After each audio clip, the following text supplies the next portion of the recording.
Good evening po mga kababayan, ma'am sir. This is Jam, the Filipino channel ng inyo pong lingkod. So today is June 9, 2026. At tayo ngayon ay papunta dyan yan sa may La Maria Mansions sa may Magsaysay San Pedro, Laguna. At dadalhin po natin yan sa may Juan Legazpi Park sa may San Lorenzo, Makati po yan. Okay, so magbabalik po tayo mamaya konti.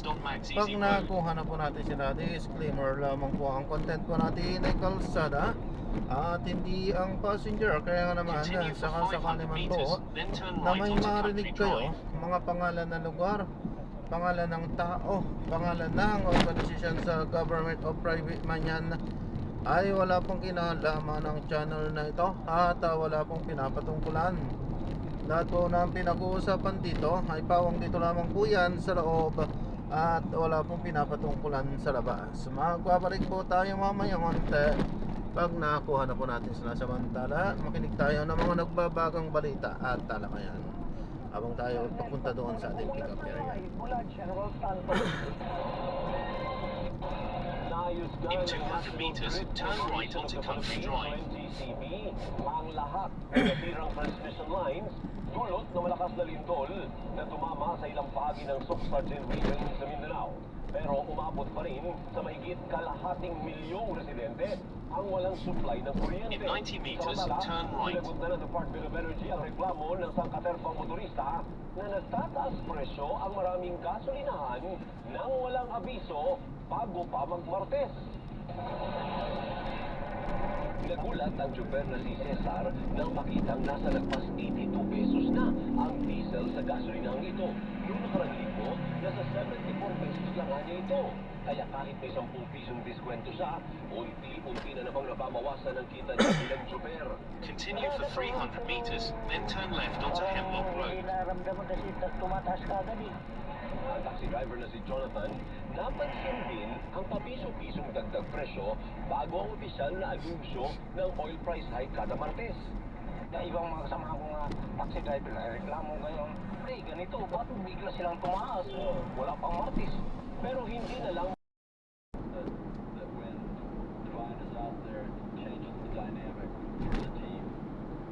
Bumuhos din ang mga mensahe mula sa ilang dati at kasalukuyang pumilo. Gaya ni Sean Juanyo na ilalala si Adili na itinuri niyang parang kapatid. Si Josh Lazaro na naghayag ng pagmamahal kay Adili at si Jaden Lazo na tinawag si Adili na isa sa mga pinakamabait na taong nakilala niya. Naghayag din ng pagmamahal sa kanilang dating teammates sina Andrew Bongo at Dominic Escobar. Samantala, inalay ni Ateneo rookie Kiefer Alas ang mga darating nilang laro para kay Adili at Paderbonia. Nakiramay din ang Samahang Basketball ng Pilipinas at University Athletic Association of the Philippines sa kaanak sa team at sa Ateneo community.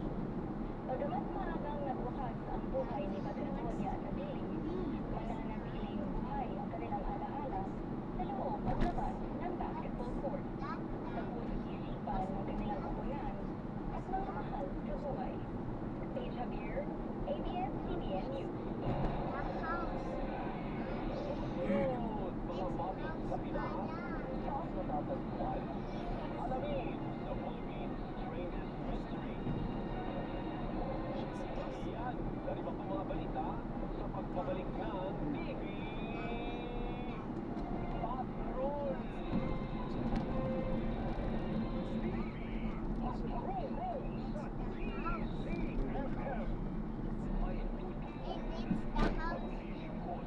May kakantiga sa bawat laban ng buhay ang inyong DCMM Public Service Team. Ang team naghahatid ng serbisyong sigurado araw-araw. Rita Winnie Cordero at Doc Dennis, Attorney Noel Beltrano at Liza Aquino at Chan Ami Perez. Lunes hanggang Biyernes mula 1:00 hanggang 4:00 ng hapon. Ang DCMM Radio Patrol.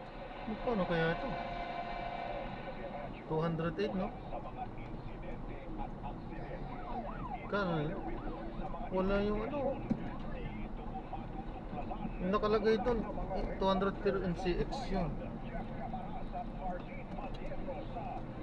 Dapat siya inaano nila yun doon sa Lunes hanggang Biyernes, alas 8 ng gabi, sa DZMM Radyo Patrol sa Isabela, ang DZMM Teleradyo. Buhay ng kabuhayan ang nakataya. Kailangan ng mga tagapagbalitang maaasahan at mapagkakatiwalaan.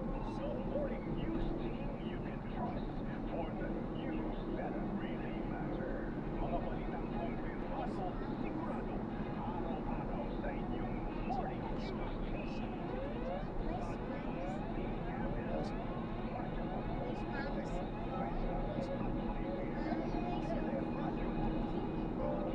Lagi sa posibilidad ng paglindol. Kapag ay naramdaman pa niyo, huwag kalilimutan. Box and cover at home. Magdagas na sulat ng mata dahil sa pag-iwas sa mga bagay na bumabagsak. Labanan na ganito, makulang lunas o kaya pumunta sa ospital. Pagpupunta na malalagis na pagyanin. Pag may mga bigat at pader ng bahay. 192. Hanggat di pa nasusuri ng structural engineer. Laging makinig sa DZMM Radyo Patrol sa Isabela at DZMM Teleradyo para sa pinakasangibong balita at dapat gawin pagkatapos ng linggo. Pagkatapos ng mga trending. Kontrobersyal at nagtayo ay pagchichika kasama ang siyong nagbababot na babae.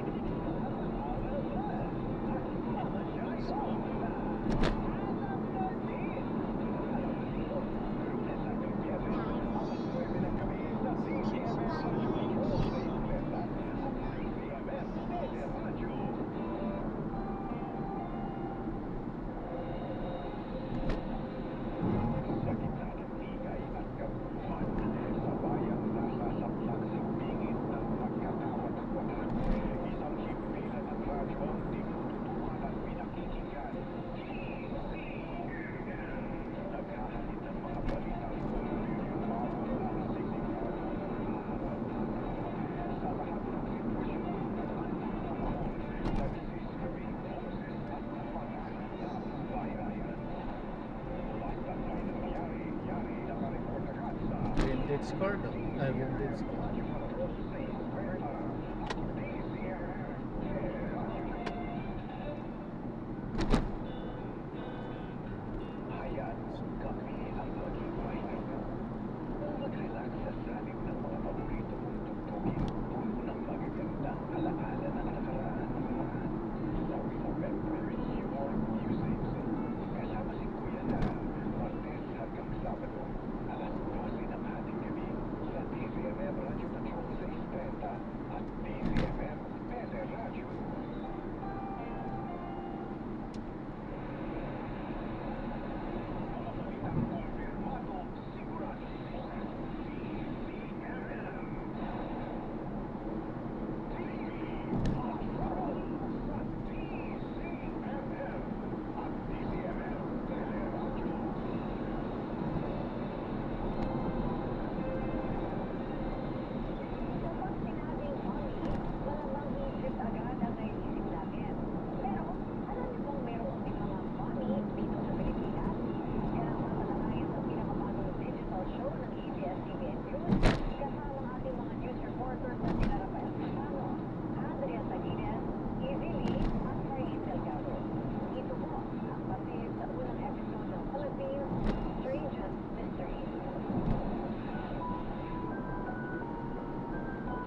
lakas na ng ito, hindi natigil. Alipot na lang patagin sa Ito ang pag-iisang business ni na Romel at Queenie kahapon. Ito ang pag-iisang ginagawa ko sa labas ng bahay sa Gagarity Resort. ilang taon na nagsagawa at may dalawa na rin anak na magpagkasara. Kaya Queen Cup Sao para sa kanila ang Then turn right on kaya naman doon at sa expected help for Richard Orford next week bukas pa sa Romel City higit pa dahil nakasaya. Mabuhay ang bagong kasal. At yan ang Anumang hamon, anumang panahon, tapat kami maglilingkod. Ako po si Bernadette Zambrano. napapanood mo ng live ang TV Patrol at replay ng iba pang mga paborito ninyong palabas sa iwanttv.com at sama-sama rin tayo gabi sa ABS-CBN sa OTV. Ako naman po si Alvin LG kung saan ng ABS-CBN News in the service of the Filipino. Maraming salamat at magandang gabi.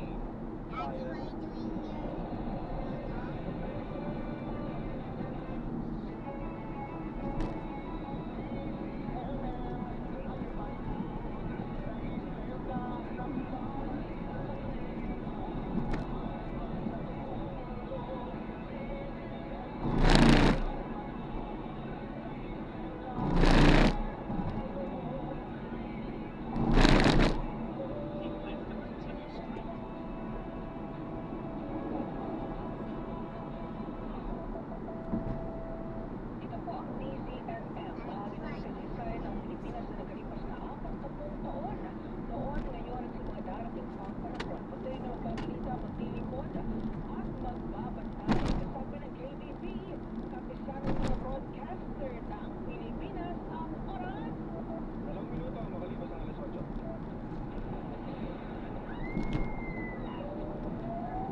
Sa bawat mahalaga ang kaibigan. Sa bawat isip, may mga kakapatid samahan ang Swap Report Team para alamin, siyasatin at hanapin ang katotohanan sa likod ng mga kaso at krimen na dapat solusyonan. Hatid ni Santiago Cabas at Marlene Padilla. Walang malalampasin detalye at nakatala sa Swap Report.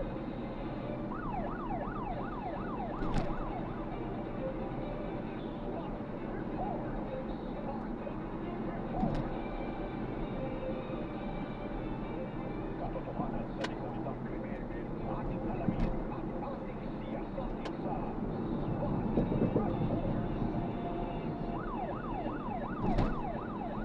Magandang mga nagpapaservisyo sa pamilya. Ay, alas 8 na po. Ibig sabihin,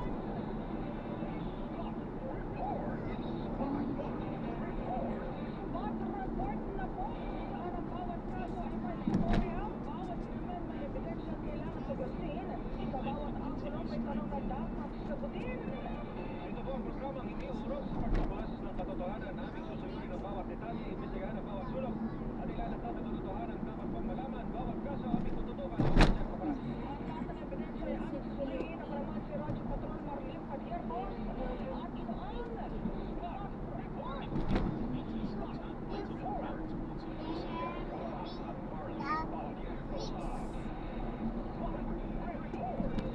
Ngayong araw po ay araw ng Tuesday, Martes, June 9, 2026. Ako po ay kasama na alas 8 ng gabi. Hanggang alas 9 ng gabi, dito lang po sa DZMM, SWAT Report.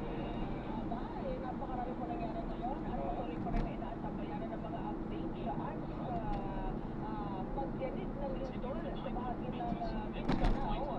And of course, partner, na-arresto na rin kanina o inanunsyo na ang arresto after 10 years. Itong primary suspect sa pawaslang sa Korean businessman na si Lee Ik-ju. Eh, bago ang lahat, napagpasalan na natin ang mga balita sa nakalipas na mga oras. Jack Cabas at Marlene Padilla sa SWAT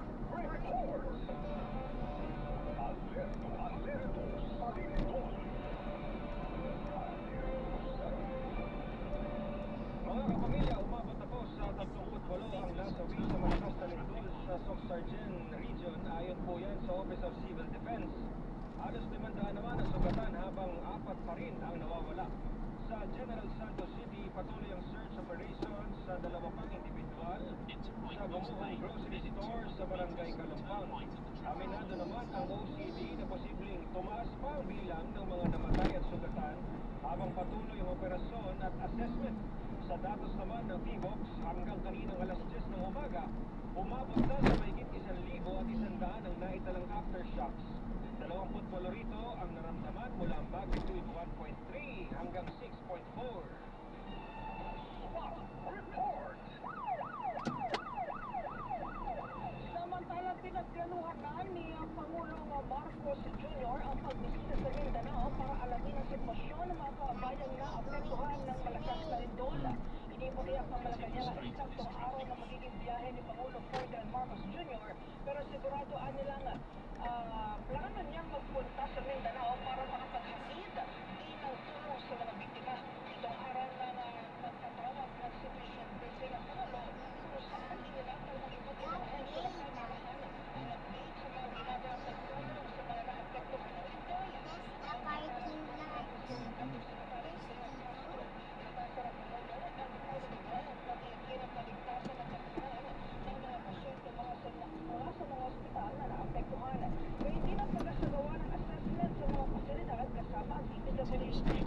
Department of Energy naman nagsasabihan ng prioridad ang supply ng kuryente sa mga pagamutan. Inulat naman ang DSWD na katuwang nila ang Philippine Air Force at Philippine Coast Guard sa pag-airlift ng mga ayuda sa mga lugar na hindi madaanan ng mga sasakyan. Samantalang ang Department of Education nagkikipag-ugnayan sa mga LGU sa paligsasin Banda kaliwa yun, eh. sa mga paaralan at ang DICD sinigurong matatag ang koneksyon sa mga apektadong lugar. Ayon kay Castro, kinumpirma ng DOE na nakabalik na ang kuryente sa maraming lugar sa Mindanao habang inaasahan ng DPWH ang pagbubukas ng mga kalsada na apektuhan ng lindol. Report! Sa ibang balita, isang senador mula sa Cayetano Na-drop na natin sila. Kahit na ilang taon na nakalipas, Maraming salamat po sa panonood hanggang sa muli. Ingat po at God bless. Paalam po muna, pansamantala tayo ay gagawa ng ibang video sa ating susunod na mission. Paalam po. 4.7% noong Abril kumparayan sa 5% noong Marso. Ayon sa Philippine Statistics Authority, kasumbas ito ng 2.41 billion ng mga Pilipinong walang trabaho. May pa naman ang other employment o mga Pilipino naghahanap ng dagdag kita sa 15.2% noong Abril mula sa 12.3% noong Marso. O katumbas ng mahigit 7 milyong Pilipinong underemployed.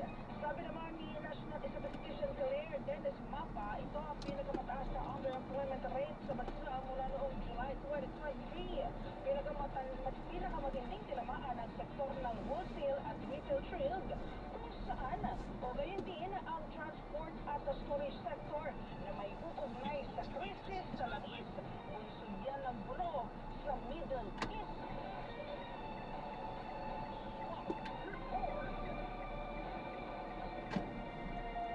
Alamin, siyasatin at hanapin ang katotohanan sa likod ng mga krimen ng mga Paalam po. kasama sina Jessica